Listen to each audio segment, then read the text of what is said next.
આ કથા શું છે? ભક્તિર ઉત્પદ્યતે પુંસઃ.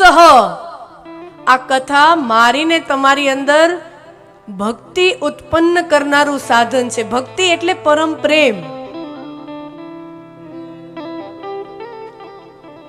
ભક્તિ એટલે પરમ પ્રેમ. તમને જેના પ્રત્યે પ્રેમ હોય એના પ્રત્યે ભક્તિ શરૂ થાય. ખાલી જગ્યા, એ નામની ખાલી જગ્યા રાખવી અને પાછળ ભક્તિ કરો. અહીંયા નામ અને પાછળ ભક્તિ, તો જે નામની પાછળ ભક્તિ શબ્દ લાગે એનો અર્થ એના પ્રત્યે તમારો પ્રેમ શરૂ થાય. એ ખાલી જગ્યામાં તમે જેનું નામ મૂકો એના પ્રત્યે તમારો પ્રેમ શરૂ થાય. એ ખાલી જગ્યામાં દેશ, પાછળ ભક્તિ, તો દેશ માટેનો પ્રેમ. ગુરુ, ભક્તિ ગુરુ માટેનો પ્રેમ. માતા પિતા, ભક્તિ તો એના માટેનો પ્રેમ.